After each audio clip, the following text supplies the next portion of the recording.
මගේ YouTube channel එකේ අලුත් වීඩියෝ එකකට ඔයාලව ආදරයෙන් පිළිගන්නවා. මේ මගේ නිවාඩු දවසක හවස් වරුවක්. මම ඉතින් මේ අහස දිහා බලන් කල්පනා කරන්නේ අද මොනවද රැට හදන්නේ කියලා.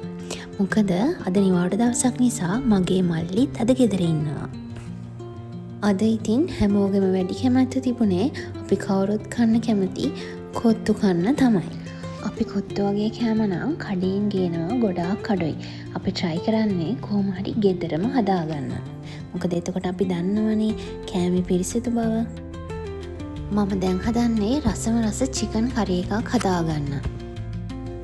මම මුලින්ම chicken එකට අවශ්‍ය chicken අරගෙන හොඳින් සෝතලා පැත්තකින් තියාගත්තා. ඊට පස්සේ තාච්චියක් අරගෙන ඒකට 3-5 මිරිස් අමතරව ලුණු චුට්ටකුත් දාලා ඒක හිමින් බැදගත්තා. බැදගෙන චිකන් එකට දාලා හොඳින් කලවම් කරගෙන පැත්තකින් තියාගත්තා.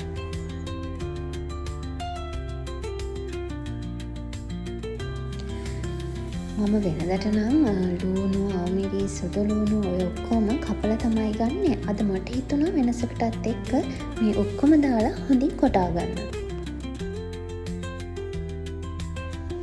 ඊට පස්සේ ඉතින් මම භාජනයක් ලිපේ තියලා ඒකට මුලින්ම ඔයිල් දාගත්තා.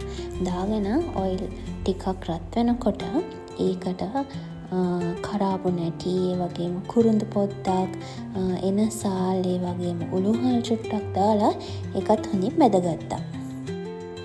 ඊට පස්සේ මම අර කොටාගත්ත මිශ්‍රණෙත් දාලා චිකනුත් දාලා රසම රස චිකන් කරි එකක් හදාගත්තා. ටිකක් චිකන් ග්‍රේවි තියෙන තමයි හැදුවේ. මොකද කොත්තු එකට ග්‍රේවි ඕනනේ. මේ තියෙන්නේ මගේ රසට හැදෙන චිකන් කරි එක. මගේ මල්ලි චිකන් ෆ්‍රයි කරලා කොත්තු එකට දාලා තමයි ඉල්ලුවේ. ඒ නිසා මං චිකන් ටික හිමින් අරගෙන එයා ෆ්‍රයි එකට දාලා ටිකක් වෙලා ෆ්‍රයි කරගන්න තමයි හදන්නේ.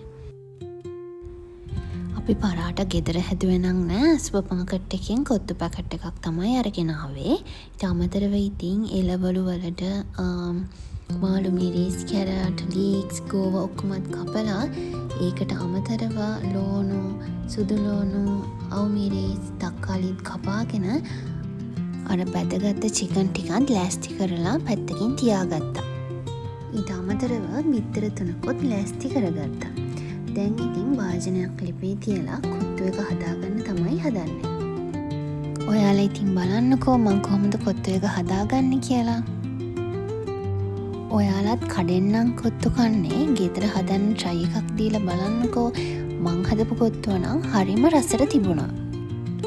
හැමෝටම බඩගිනි වැඩි නිසා කොත්තු එකේ අන්තිමට ෆොටෝ එකක්වත් මට ගන්න බැරි වුණා. දැන් ඉතින් මමත් කාලා බීලා කිචන් එකත් ලස්සනට රස් කරලා නිදා ගන්න තමයි ලෑස්ති වෙන්නේ.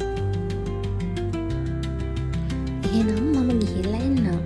ආයෙත් අලුත් වීඩියෝ එකකින් හම්බ වෙනකන් ඔයාලා හැමෝටම සුබම සුබ දවසක්.